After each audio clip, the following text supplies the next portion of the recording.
clear illustration muswe Wednesday ngataura chiti context yezwa inyoro zvinizvi anenge ari mambo aenda kuhondo akasvika akarwisa kana kukunda vavengi vake akabati ndivo vanga vakabata vanhu ndivo vanga vakatapa but yanguva yangu yekuti ndivatape ivo vanga vari vatape ndivo vanga vakatapa zvakawanda asi yanguva yangu yekuvatapa. Is the same thing yakaitwa naJesu paakauya panyika ino. Satani anga akajaira kuti akatitapa, anga akajaira kuti akatibata, but Jesu paakauya akanobata iye akabata. Hallelujah, hallelujah. Konya pedyo kuti anga akabata uya anga akakubata uya. Ukamona akati honda kuti anga achireba kubata sevakafanana newe kudai. Ausi kumuudza kuti anga akabata akafanana newe kudai. Akaremerwa kuya wakadyawo kuchechi naika usina nzara kune fasting yakaanausa pastor mukaruka chechi yevaridziki vakanzinga tiwei chakatsanya ratidza some energy naika muchiri mumweya aiwa shoko rinonzvika kauri mumweya obva warasika. So as I teach tonight, I'll try. Mazvano ndikutadza kuparidza shortly, I don't know, but I'll try. I want kuti tinyaso zvisisa nyaya iri pano, and we hear it with our spirits. Because tataura nyaya yekuti Jesu akatisunungura mune zvakanga takatapwa tishandisa example yaLegion. Murume uya amunoti Legion. Takataura tikati anga asinganzi Legion. But changa chakamugara ndio chainzi chi? Yes, chirava kuti kana une chakakusunga unopedzera wakunemwa nacho. Kana wakagara nasekuru vanokuti uri sekuru chero uri mudiki. Ozi sekuru vafura nepano. Wotarisa una kamkomana zvako kane 30 years. Sekuru vafura. Nenyaya yekuti kune chakamugara. Legion anga asiri zita rake asirari zita remadhimoni. Uwandu hwaro. Ndikataura para vachikudzai chiti imagine mukomana uya anga ne 6000 demons. Dzikanopinda 2000 pigs. Zvirova kuti maybe each pig maybe akawana 3 madhimoni. And manguruve idzodzo dzikati aya zvitori nani ndife than kuti ndive ndine dhimoni. Konya pedyo nokuti imi muchiri comfortable nerenyu zvenyu. Nguruve chaizo dzakati aiwa nditonzi ndiri nguruve zvangu ndakasimba ndakadiya kuti ndine dhimoni. Kwete mumvura dzikafa. Chireva kuti you must not tolerate bondage. You must not celebrate bondage. You must not celebrate captivity. Aungave munhu uya anodada nekusungwa. Unoziva kuti vanhu kune vanhu vanodada nekusungwa naSatani. Wakamboona kana vakandona kuti munoti kuita sei neshona isi kuti ukufoni igwai so ikuti naebhema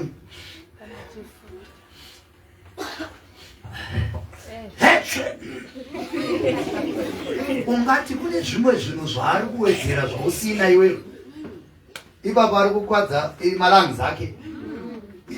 Unoziva don't tolerate bondage. Konya pedyo don't tolerate captivity.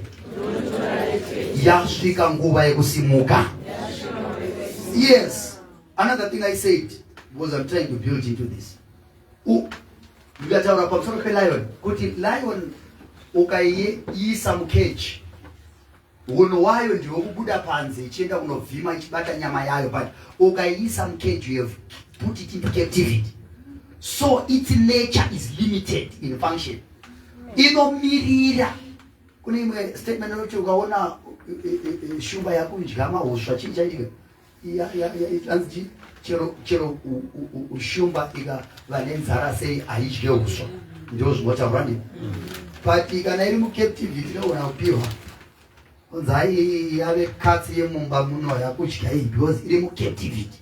Chirava kuti when you are in captivity unogona kuita zvinhu zviri contrary to your nature. Unogona kuita zvinhu zvisingaenderane nenature yako, zvingaenderane nezvawakasikirwa naMwari. But today I declare the lion is back in his place in Jesus' mighty name. Amen. Behind every captivity is a veil covering an assignment. Behind every captivity is a veil covering an assignment. Kumashure kwekutapwa kwose kune chidzitiro chakabvarira basa redenga. kumashure kwekutapwa kwose kune chidzitiro chakavharira assignment yedenga. And this assignment is accompanied by gifts. Basa la Mwari rakaiswa kune munhu akasungwa, rabvarirwa nekusungwa, zvekuti chero wakamboona kuti kukafura munhu anorwara, munhu anopenga, munhu like vanhu vanokudescribe nekusungwa kwako. Kwafura benzi apa wambozo kwafura vamwe vanga vakapfeka zveblack so vachitaura vega vava people describe you using the situation yekusungwa kwako. So Satan akasunga upenyu hwemunhu. Kusunga kwake kunovharira chipo chiri mumunhu zvekuti avachakudescribe negift, vakukudescribe nekusungwa kwako. Kune maapostles akanga akasungwa akasunungurwa vainzi uri kuona benzi but asunungurwa vanzi uri kumuona apostol. Kune maprofita akanga asungwa paakasunungurwa vakamira kunzi uyu akasungwa vakati muprofita uyu. May you be like that in the name of Jesus. Every captivity that is assigned to be a veil over your life may catch fire in the name of Jesus. The moment you understand that kuti kune kusungwa kwasungira kuti iwe usafambe masaini, unotanga kunzvera nekunzvisisa nekutsvagiridza.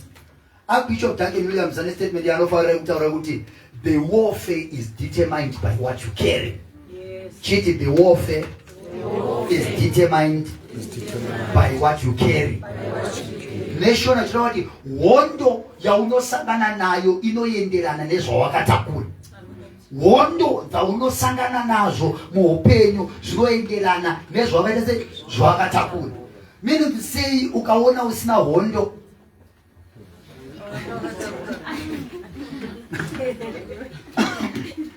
hondo dzaunosangana nazvo muupenyu zvinoenderana nezvawakatakura. Ukaona usina hondo hauna chinhu. Hakuna chiri worth fighting. Satan does not waste his resources. Waste energy yake kuti right uyu ngatimutumirei 6,000 demons. Unazwa kuti not that kuti munhu wese anofanira ngani mademon, no, that would be wrong. But why is it that munhu anga ane 6,000 demons munhu asina kani mumwe asina? Zvinoratidza kuti ane 6,000 anga ane basa rakawanda. Kunyanya pedyo kuti at least apa kune zvekudada nazvo. Muzoti at least apa atinopindawo kutanga kasungwa nekuti kune zvakaonekwa kuti tinazvo.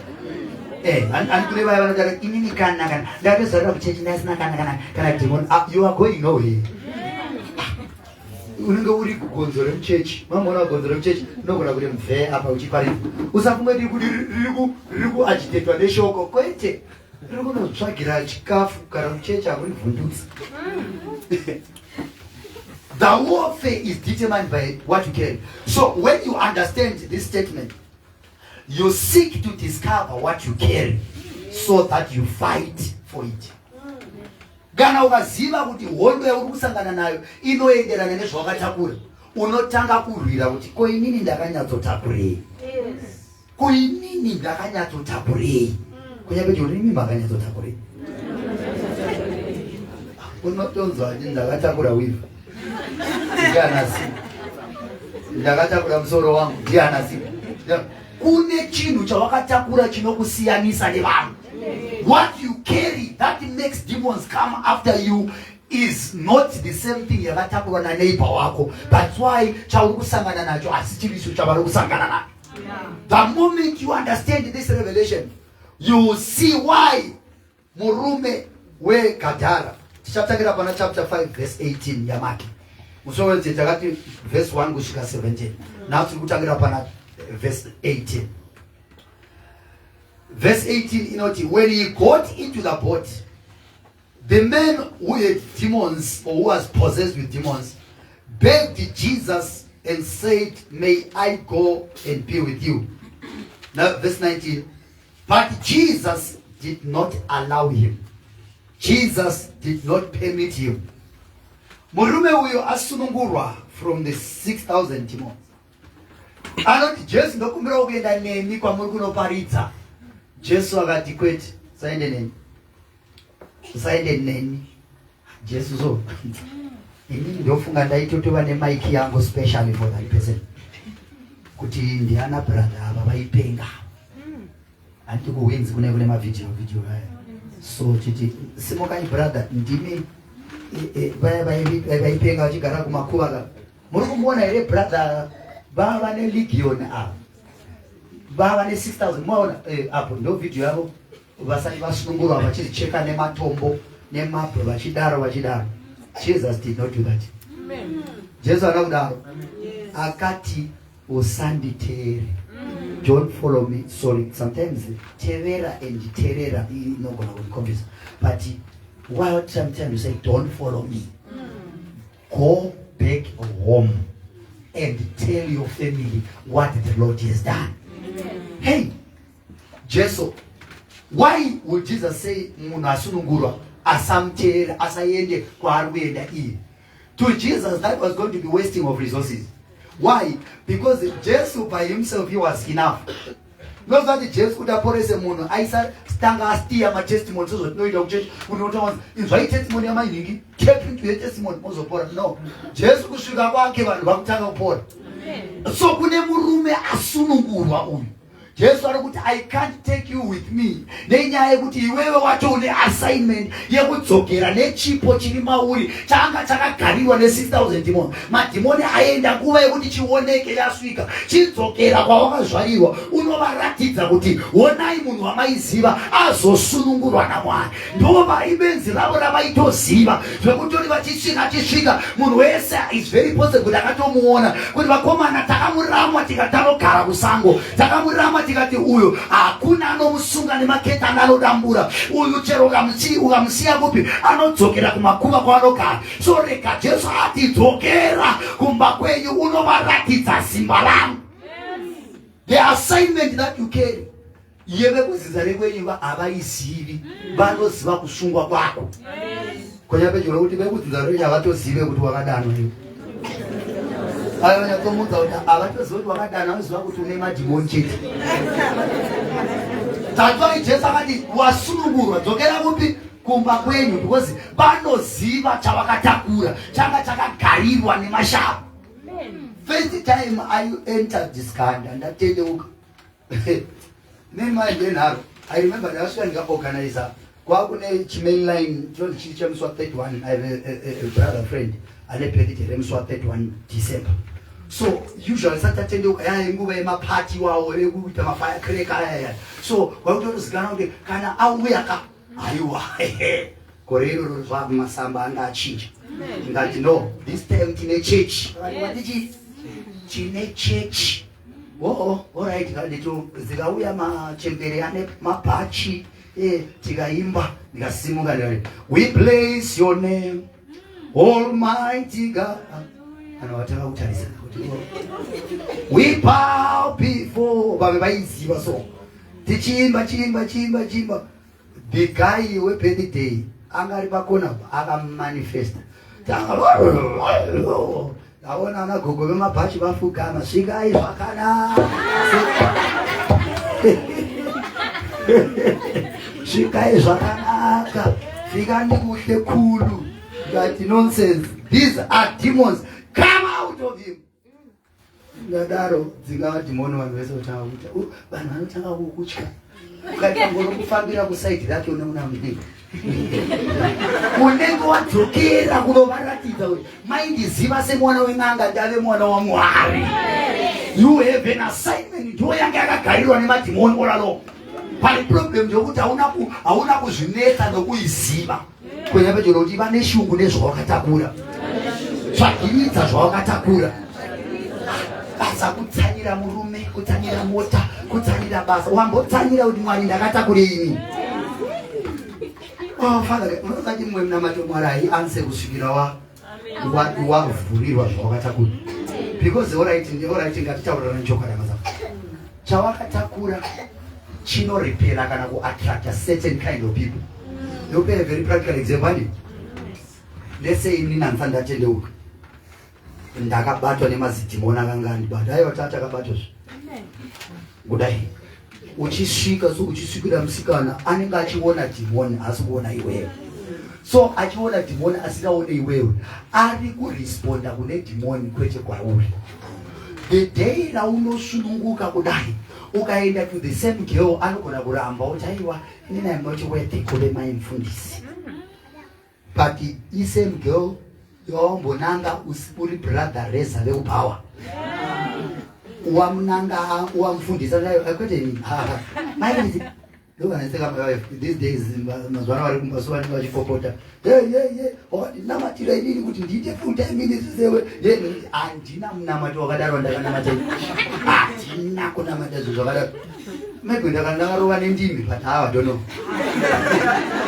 wakapinda nendimi I don't know ivavo kune dzimwe brazi dzakambofimba musikana chati mafriends votadana so ndamavulazi vakafimba musikana vakabvunzwa nzoraitiwoyo oda kuita nezvei manzi inini ndoda kuva full time pastor neichita farming anzoraitiwise brother bye sarai nechikafu chenyu chamatenga inini anditode pastor full time pastor kuti inini bye kasiwa kaenda so inini pandakasvika ndiudza nyaya iyoyo nechekumwenda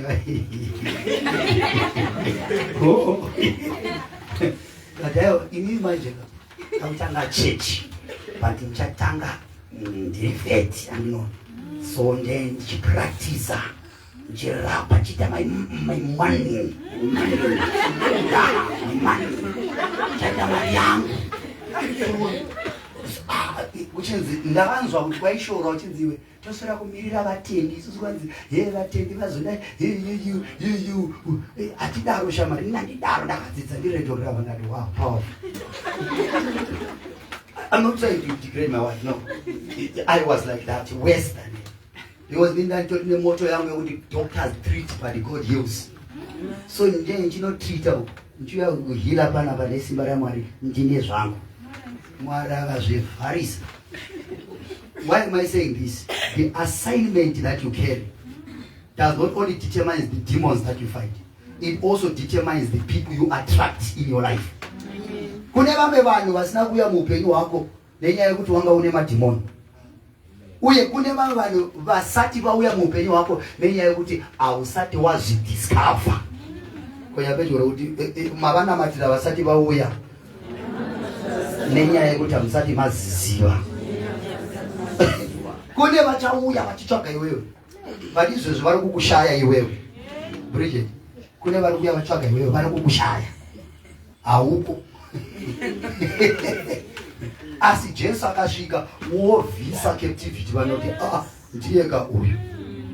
As a result the day you discover chimwe chividhio chanakapota kumamachiwa single musikana aitauraya my wife yekuti ande mufundisi ande full time pastor husband chichichi the bloods dzakatoti inini tori banker I'm married to a banker.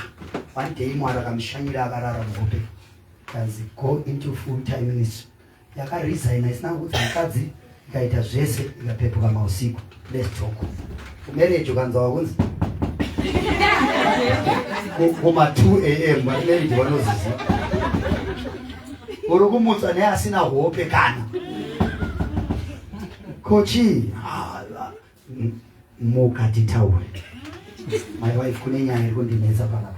Inini ndakwenda mu full time ministry. Aiwa antu wakati ulipeka. Aiwa ndazosiya ndaresigna.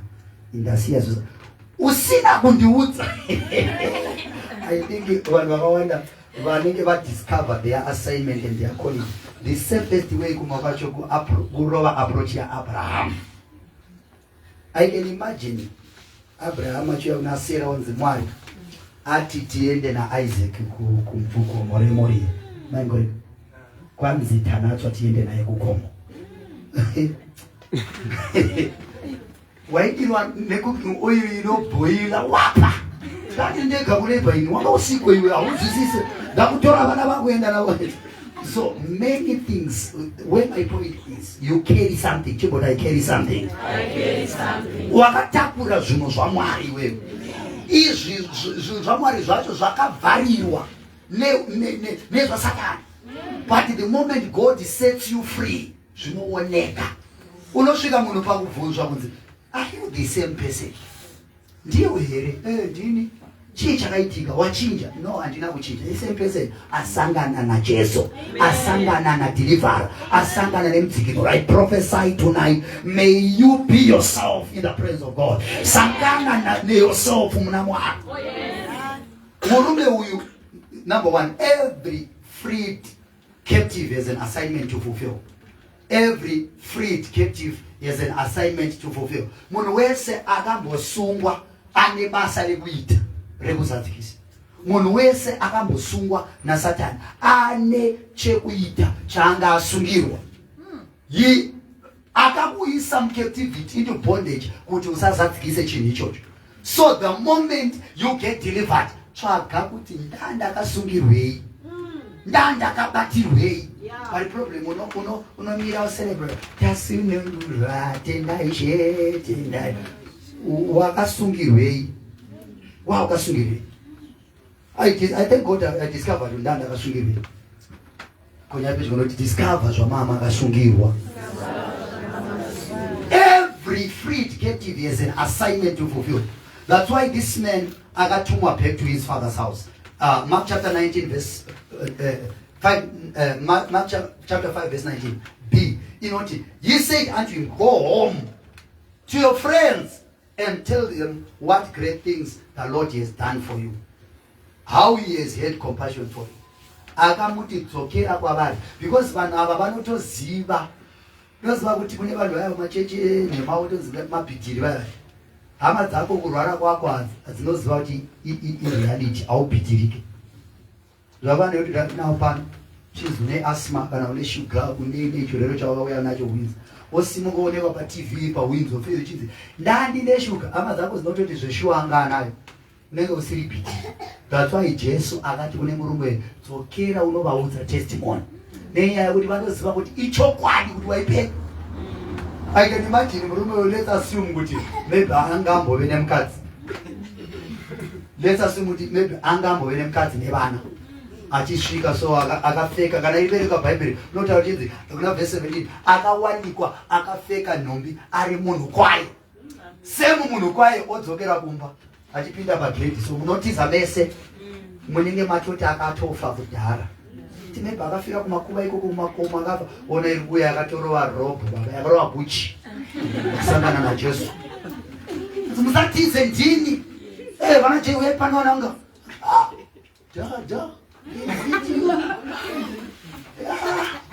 the man is free. Number two, every assignment is a geographical location to be implemented in order to flourish. Every assignment has a geographical place to be implemented in order to flourish. Basa rese rine nzvimbo yekuitirwa kuti rifashukire. Dai murume uyu akati Jesu ndezvenyu, inini ndiende kumucha kwangu, ndotokuteerai kabisira muchaunga chenyu. Ani magara mune vanhu vakawanda vanokuteerai, inini ndichaita sei? Ndichateera ndiri kumashure musingandione. Aisaita impact yakazoita. Because what you carry as an assignment is, so it's an assignment as a location in a geographical place.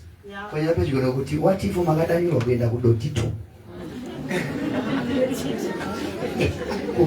kuanzi kunembudzia kuchenda mbuya kunonzi uchi kucholocho anzi nemume kuma ansa anzi vision yakagamuchirwa kucholocho yeshona CH or cholocho kucholocho kwa mpanda wana kwa gudu kwani unoziva kuti when you discover your assignment kuti inoshanda kupi, ukawira munzvimbo iyoyo zvinhu zvose zvinoita fall in place. Chero zvichirwadza uri panzvimbo unenge une peace. Unoziva kuti I have dealt with people who are as far as UK Island. Kune vanhu chaudza chokwadi vakazama, kune vanhu vari kudemba kuti vakaenderei. Hallelujah. Vakaita sei? Vaidemba kuti ndakaenderei, because chawakatakura nekwawazoenda chinoita kunge mimba. Assignment yedenga inoita kunge mimba. Pregnancy kune kwaisingadi. Avana kuti kune dzimwe dziya dzisingadi onion dziya. Hallelujah, madzimai. Woicheka so inini kana mudzimai anga pregnant ndobika. So uchicheka kudai munhu anenge akuti hainyengo munoti ndoidzira izvi nemaspice anenge asingadiwi papo muchiwada mwana uchicheka kudai the environment is not safe for what is carrying.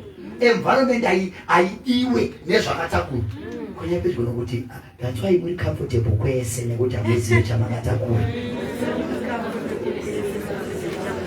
Ukapinda mubhawa so inini handini nditambe koko ya don't worry ndipe iri koko odai koko haidi kunaka. Alright, so koko yekumba nekubhawa zvakatosiyana. Setimu yanoda kunoona bhora kubhawa handina kumbonoona ndobhora iwe uchiriona bhora rokwati kukafura ningirikini uya akapfeka mini uya ungasora uchitari iwo ndori sopa wacho mani because mama vakati hawa iwo ndori kunyatsoona fea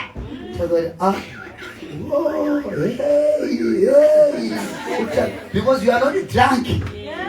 Kunya pedyo noti ziva kune chekuita chawakatakura.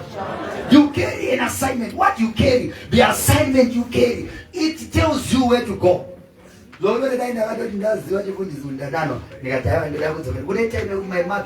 own mother banned me from coming to this country. Kazisandi so usato uye kuno vanokuroya vanokupengesa. Kana wakuudzwa neve ikoko ka tori nanoterera. I listened. Ndakaterera. I simply listened. Like 7 good years nsingaendeko. It helped me. Because I nurtured my calling. I nurtured my what? My calling. Daka nature ndakatapu. But my wewe ndope kuti unenge watokamchira ndimi 2. I don't know what kana chine measure matanga 2 times here. 2 over once. Zoka kuno usvike kuno ka uchitikiti uchisvika unozoona kana dzadzoka ino katina mate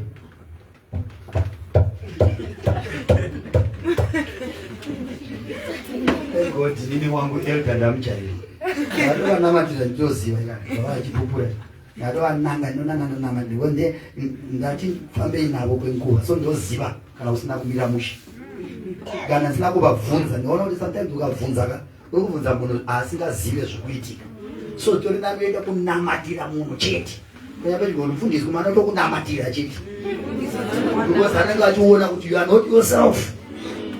Chiri kurwiswa asi hausi wewe iassignment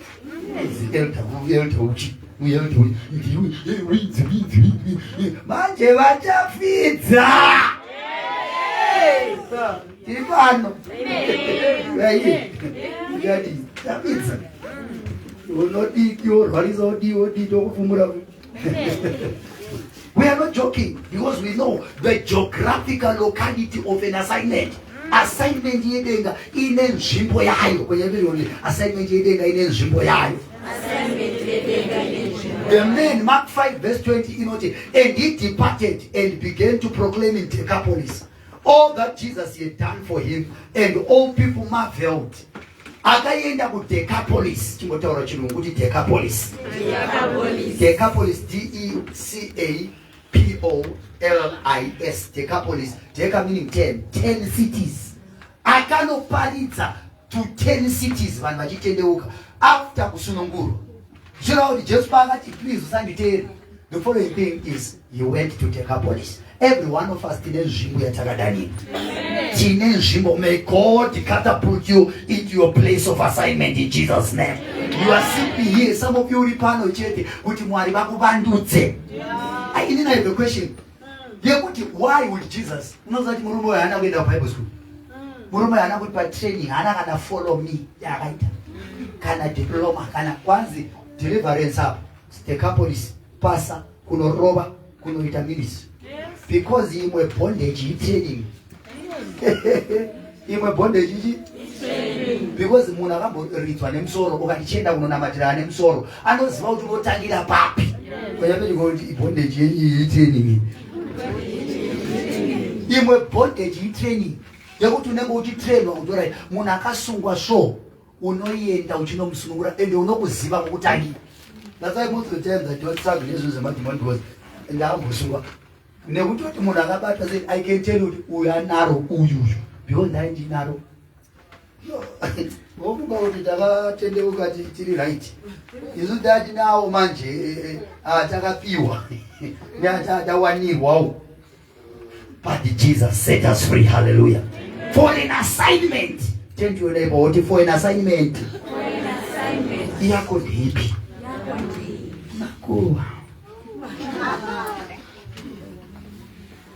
The captivity you suffer or you have suffered hints you of the size of your assignment.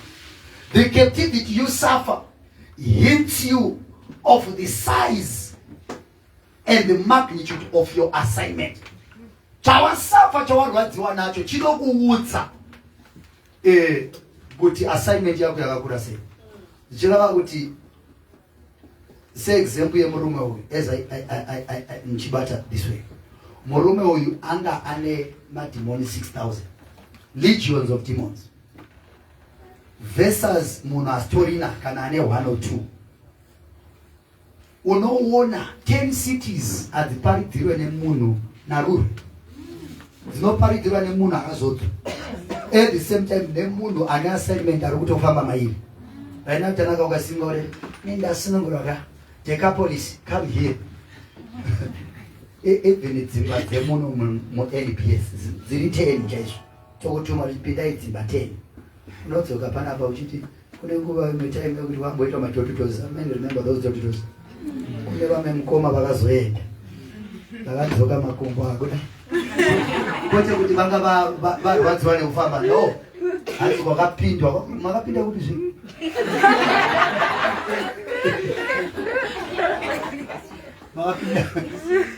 anzi vananyasha vakandipinza muimba ivarohi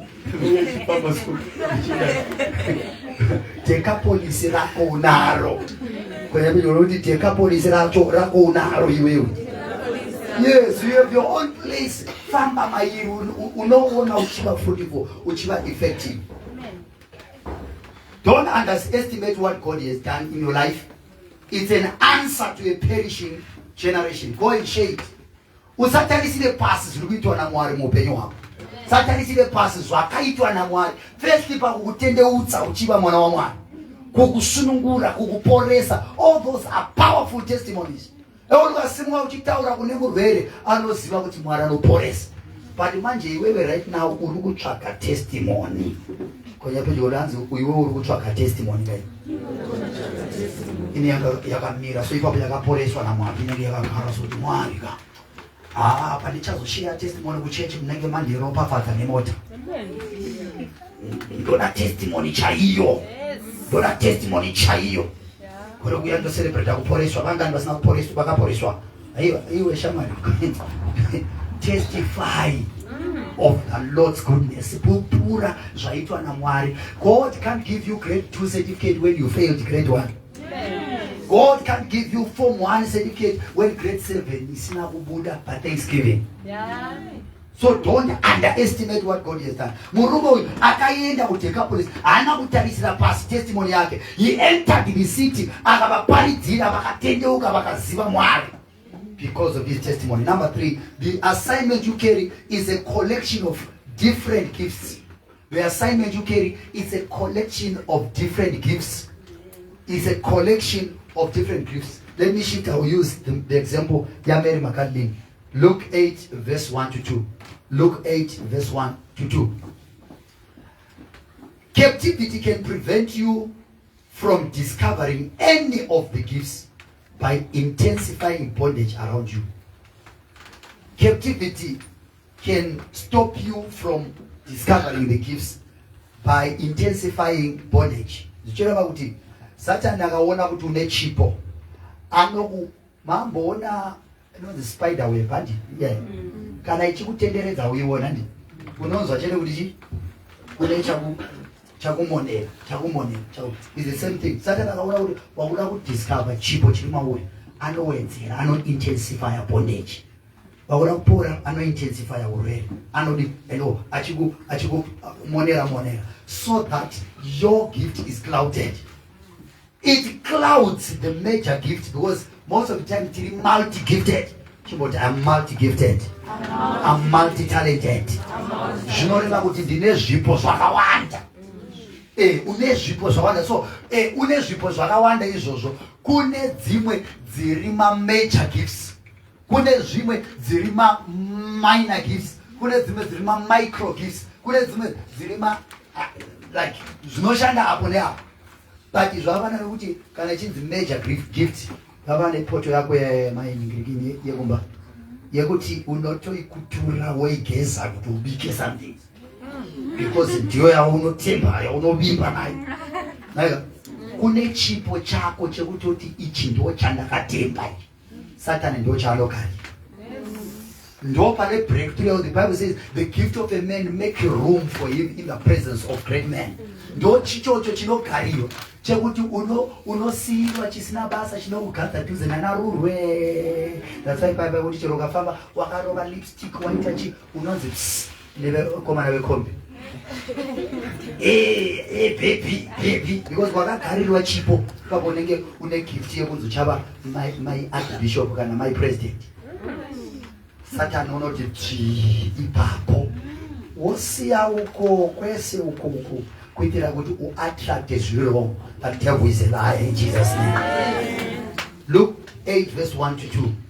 Now it came to pass afterwards that he went through every city and every village, preaching and bringing the great tidings of the kingdom of God.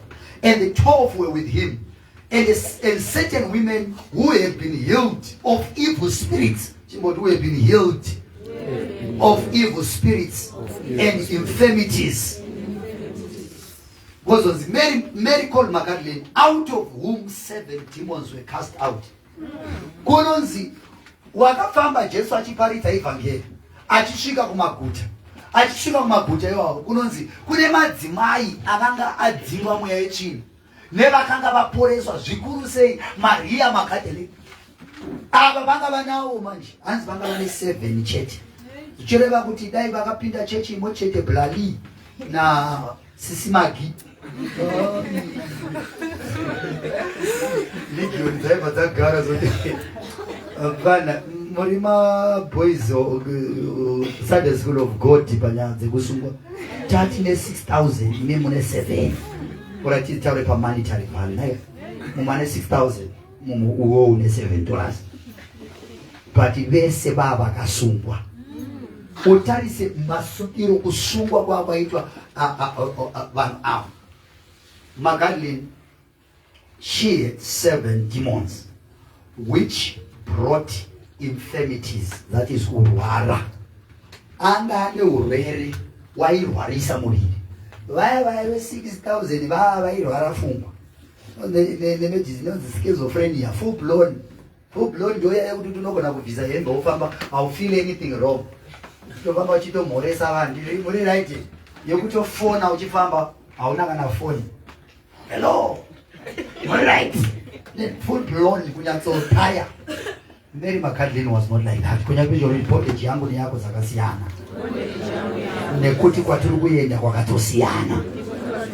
Mary Magdalene anga akasungwa nemweya yetsvina une urwere. Inonzi na Luke 18 kunonzi kune mudzimai anga akakongonyara bheki kudai akaonekwa naJesu musinagoge. Anzi anga ane mweya weurwere. Zvichireva kuti kune urwere unobva mumweya. Mweya ukadzingwa unova right. Tell your neighbor kuti poneswai taudzinga nezita raJesu. Wataura neboldness kase muna udzinga. Poneswai taudzinga nezita ramambo Jesu. Unozodaro bhora. Unozwa muna utoti nda aki elder. Mary had a spirit of infirmity and she had evil spirits. And ukatarisa vanhu vese vakambosungwa neurwere most of the times vane gift of healing.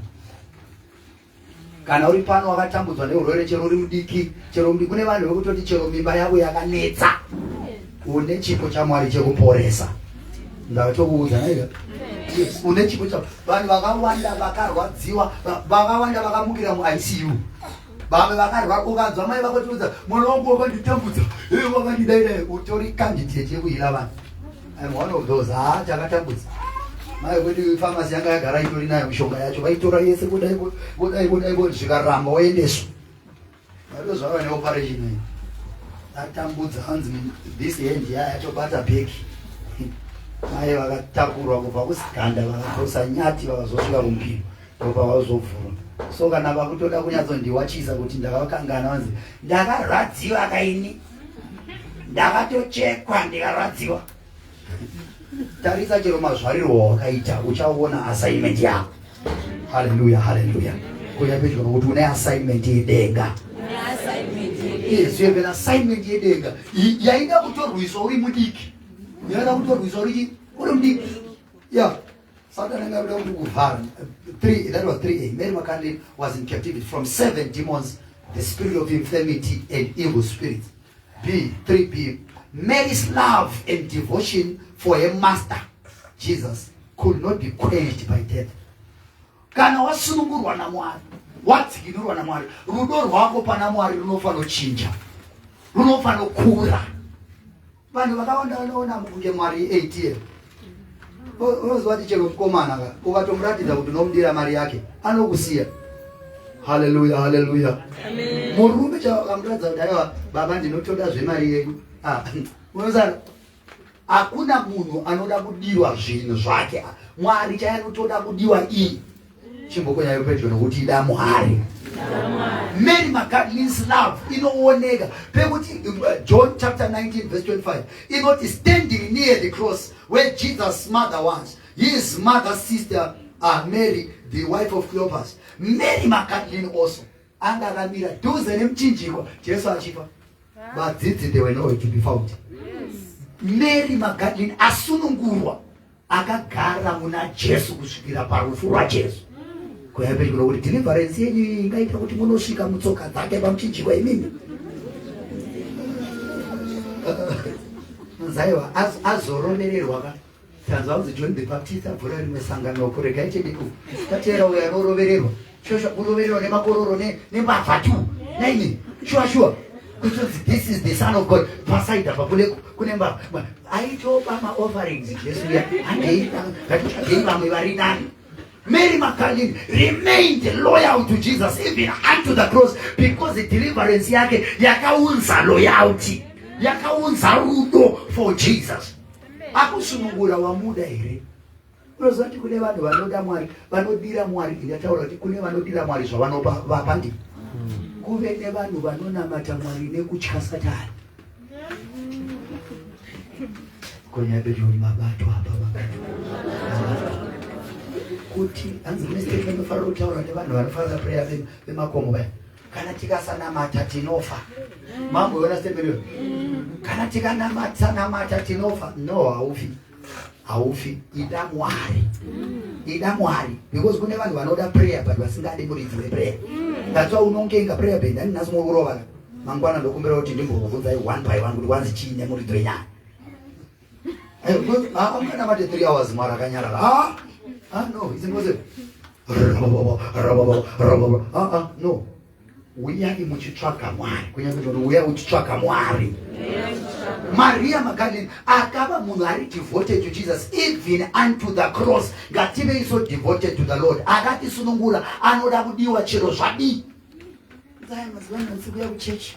Upachifundisa inini ndofunga kuti maybe ndaifanova either ndiri musoja kana mupurisa kana vaya vakauma vaya because pakufolowa apa munhu so kune chinhu wani chinondisvota.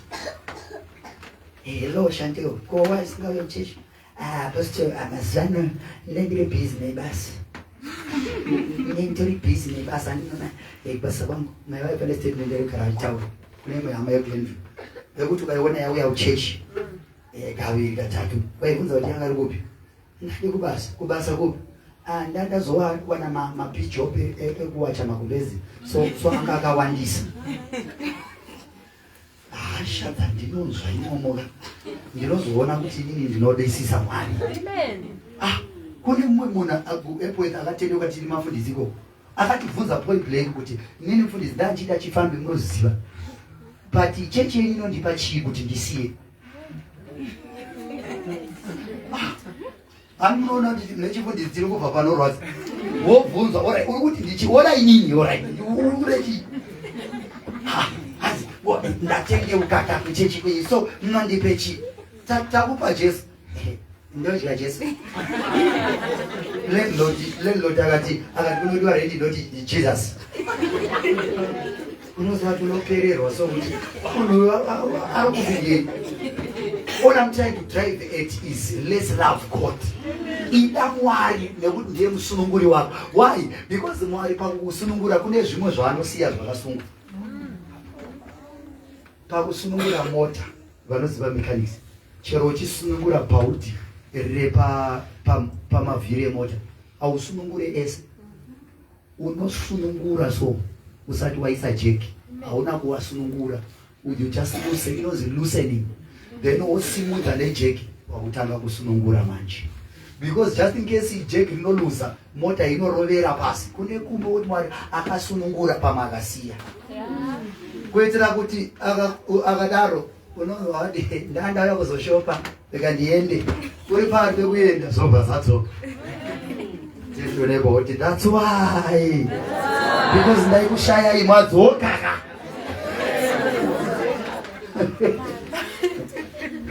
3C. Mary was part of those who funded Jesus' ministry from their substance.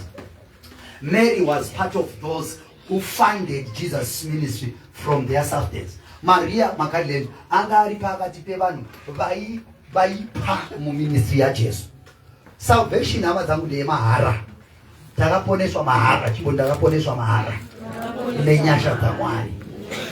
But we give for gratitude. Tinopa nekuti tiri kutenda Mwari. Mwari ndokutendai nekundisunungura. But vanhu vakawanda muchechi ndakaona inini tiri kumasharo kwamai uko. Vanhu vekwaSatani vanoziva giving kupfuura vekuchechi. Nozo vanhu vekumasharo vanoziva kupa kupfuura vekuchechi. Because vaya unfortunately vanomuvha nekutya. Isu tofana muvha nelove and faith in God. So Mary Magdalene asunungurwa, she became a liberal giver. Wekuti vakomana inini nekusunungurwa kwandakaitaka ndofana kuitenda uyakandisunungura. Zvekutoti kunonzi ministry yaJesu yanga ichifandwa nana Mary Magdalene. Hanzi from their own substance, chimboti hanzi kubva muhomwe dzavo. But manje ndinonakidzwa nevanhu muchechi kana iri kuva offering. Wabona kuti kune vanhu vanotakasa offering basket kunge ibody viewing. Hallelujah. Kurufu kufuneral sitiri mafundisi tinoona munhu wese achiita body viewing. Kune dzimwe hama dzinotya dzine hana nhete dzotya kuti dzikatarisa dzinodonha nemadhimoni.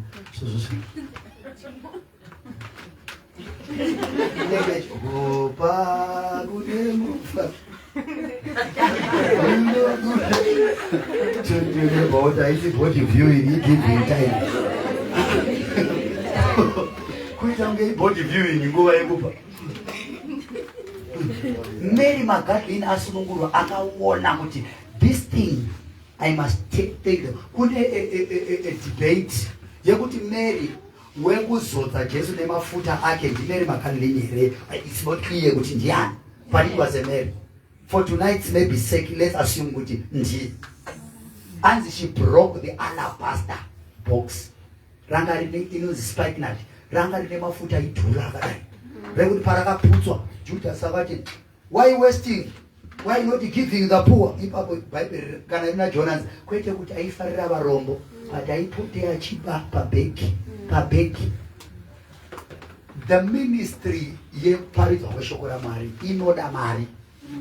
Inoda Mwari asi inoda Mwari. That's why uchifana uya neoffering. Muno muizo fe notopa ka one a Sunday. Unemba machechi tinopenda maservice mangai. Dai utone offering natu. Patakaona kuti ngatiite iyo Sunday. but keresenzi yanenge ane 20 yake ziki yakavharuka yakarambiwa namaigamo hapo pamusika. Kune muvharo achimbokanda chiri achimbokanda ukamubvunza kuti kwakemo chaiko chii chinokwana 20 mziki 20 ziki hakuna. Inyaya yekuti asati akuappreciate kusununguka kwake. Kunyambe chikuti amusati mazvidzidzisa kuti makasunungurwa tendai Mwari nazvo. Isu takakurira kun'anga waiona munhu totakurwa namai toenda tosvika kunzi wei musimbise musha. Vosvika baba vosimbisa musha munhu anenge kuchirohwa nemheni every year. Morove moenda unosvika kuitwa mheno zvaitwa ipapo movha. Muchambona asvika anzaiwa makanyanya gogo makanyanya for the past ndakatanga andina kumuya gore rakapera ndaida kutesta kuti zvakashanda here ndazodzoka gore rino iyo mombe neiyo ndiri kutenda alright so vekasatani vaneka kunzwisisa kupfuura vekwaMwari. That's why vachiita kunge vane maresults kuti kunda. There are principles. One of the principles dzemambo waMwari kana wasununguka it's giving. Kunyambe chinoonza kana wasununguka ipa. Aiwa mkwenye kuti tambanudzai ruoko urwu tambanudzai. Chero unozvati kune vamwe vanhu unoti vanonyatsa kudzinga wamboona kuti kune dzimwe nyaya ukasvika kumaraini so dzekuti dzinotaurwa so munhu uri kunzwa kuti iri kukwata uri ku iri kufurayiwa mukitchen anenge atumirwa motesta message vavo rapoto iyi kusvikira ndapedza prayer uvhara poto munashe muri kuenda rini dzambabaka munashe baba kunokuva shuwa naimanashe munofamba nani kuenda kumba ukwe mwada kuitira zvakanaka God bless you. No mfundisi hazisi nyaya yekuti moda kuti maona mapisi nyakwane uko ndikagara muno kunyima makristu vanoyima akristu anoyima mwazinhu zvamukristu kopai kuna Maria Magdalene. When she was delivered, she saw the need yekuti inini unoziva kuti iwe wauparidze pari kune vanoparidza iwe wauimba unoziva kuti kune vanhu vekutoti the day chaisisa panyaya yemagifts kune inonzi gift of giving iri kuna Romans chapter 12 verse 6 kusvika ukaibereka verse 8 inonzi avo vanopa ngavape nechido or cheerful like that's the correct word cheerful because God loves the cheerful giver vachifara. Why? Because as you give you are giving in thanksgiving. But Mwari ndinokutendai problem takazouya neprayer muPentecostal church. That's why ndokana ndichiti my intercessor most of the times ane bhutsu dzakapenda. Kwete kuti prayer inopendesa bhutsu vachifamba vachinamata. No, they pray matenga avhurika matenga. They don't know how to keep them open. Manizo? They pray, oh, open the floodgates of heaven. Trying to sort and didn't come and when you are famba the choka or digitira the suit which you famba so what you go, what parita, what you go, what you pour us over here and all that opens the above. Joe never sorry, ha kusvikira bishop wedepo andiparidzira kusvika ndachibata kuda covenant practice. You can't remove giving in that equation. That's why Mwari akatoponda wake mwana kuti wewe ubeko. Nyabeli kuti mimi makaponde kuti kube nechi. Uniform yemasha je. Kwanza ngatitenge uniform. Aiwa bataka. Ata ipapo noto ngiyanga yakafekwa na apostle. Uniform achari kuwanda. Kozi nasi red, nasi pink indindera kaifeka. Ndiwe nengokamire muno uchide uchipoza kunyambira kuti pamimba yaMwari basa rienderere mberi chero nedzako hembe dzekupfeka uchiya kuchechi uchendeso uchenye uluke nice uve nekunamata kunomaketeka kuti I'm coming from church munhu akutarise kuti iwewe machechechi nezilegini rako ine nemacrocs asi waenda kunotengesa kumunda 2-3 days Mary Magdalene is nicknamed the Apostle of Apostles. Hey, Mary Magdalene is nicknamed the Apostle of Apostles. Anopiwa nickname rekunzi ndiye apostle wemaapostoli. Why? Nekuti Jesu paanomuka kubva kune vakafa anosangana na Mary Magdalene. She is the first person wekuva ne-encounter na Jesu. Jesu amuka. And anomupa a message yekuti ndakaudza vadzidzi vangu kuti handeini ndichamuka patinomuka ngatisangane kuGalilee. She is the one who told them. She was so passionate nenyaya kuti kune kwakasunungurwa naMwari. Kune kwakasunungurwa, wasunungurwa, discover your gift and operate in it and be generous nechipo chako. Uri generous nechipo chako. Be a person of continuous encounters with the Lord. Yeah. Vanhu vakasangana naMwari kudhara ende vanodiboa. Kunonzwa chidzi takanamata kare kune mwe elder uchechi kwainamata mudzimai wangu. Aitorova ati kana ikavaona chinamata zobava neprayer band yavaita vari mayouth. Muchiri kunamata so zoti chiri mayouth manje tatine ndimi dzekutoti tikati ga. Matimaona nakachibuda. So ini ndaibva tati kune mudzimai wangu naishama. Blani ngasekuru avanenge vachiti bai zvidaro ko vakamisa nani? Ndiani akavamisa akati zvaretire. Cause kavatarisa chiro 40 hasari vasvika. Ko vazokura kudaro kunyapizwa nengomasa ngaretayizwa nani? Hainini ndiri mayouth yechizeneza nakeniti. Ndaidai mukamiswa nani? Mumwe akanopinda mumarriage kudai cold storage commission. Fridge yani iyoyo ukaivhura so unozwa chando. Patane musikana ndo vaimakomo. Vaitokamira voti rakapata. Zvokuti mabrother vaivhunduka vakakuona uchiuya so pati pawakakandwa mukitchen hawakakandwa zvishu. Kunyapizwa kufundiswa vanotange vane hasha vasiyo.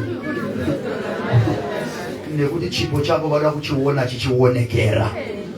I want your gift to be seen, to be manifested. The Bible says, I conclude, Romans chapter 8, verse 19. You know that the creation eagerly waits for the manifestation of the sons of God. Zvisikwa zvakamirira kuratidzwa kwevana kovana vaMwari. Romans 8 verse 14, you know, for as many as are led by the Spirit, they are the sons of God. Uri mwana komana, uri mwana sikana wa Mwari. Kune zvakamirira iwewe. Kune madhimoni edzidza rekwenyu akamirira kudzingwa newe. Kune urwere waWorkmate akamirira akadzidza sewe. Wekuti ukasvika woti shamari, ndiri kukurayira nezita raMambo Jesu pora. Anonzwa the language of the education yaunayo. Kune the caliber of people vaunowirirana navo. Vakamirira kuudzwa newe zvawakatakura. But the problem for a long time, captivity has kept you in one place.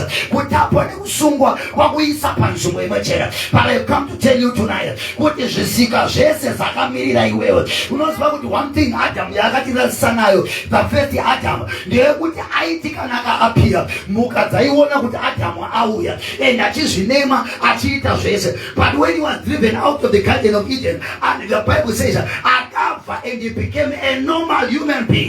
But I thank God kuti Jesu paakauya, we are no longer normal human beings. Jesu aiti kana akapinda musinagoga, kune madhimoni aitaura kuti Jesu Kristu mwanakomana waMwari. Zvinova kuti he was manifesting himself to the creation. Zvisika zvaimuona, neurwere waimuona, nenhema dzaimunzwa, naSatani aimunzwa because anga ari mwanakomana waMwari. Uri mwanakomana waMwari, uri mwanasikana waMwari manevana. Kune chawakatakura chaMwari. Chinofanozvika, chinofanowoneka, chinofanobatiga. But for a long time you have stayed ukacelebrate bondage yako. Ukaboa uchichema, fundisi ndirekurwara, ndirekufa, ndirekuti. Let me tell you something. Uri kupembedza chinhu chaunofanodhira nacho. You are anointed for this thing. Chingobata musoro wako ndakachizodzerwa chinhu. Bata musoro wako kuti ndine zodzo racho. Yeah, you have got anointed. So God has anointed you. But the problem wakarira kupembedza urwere. Asma yangu, HIV yangu, ndianati ndeyako. The time has come. Yekuti Satani remove your veil. Visachidzitiro chako mupenyu wangu. Yanguva undifambe nechipo changu.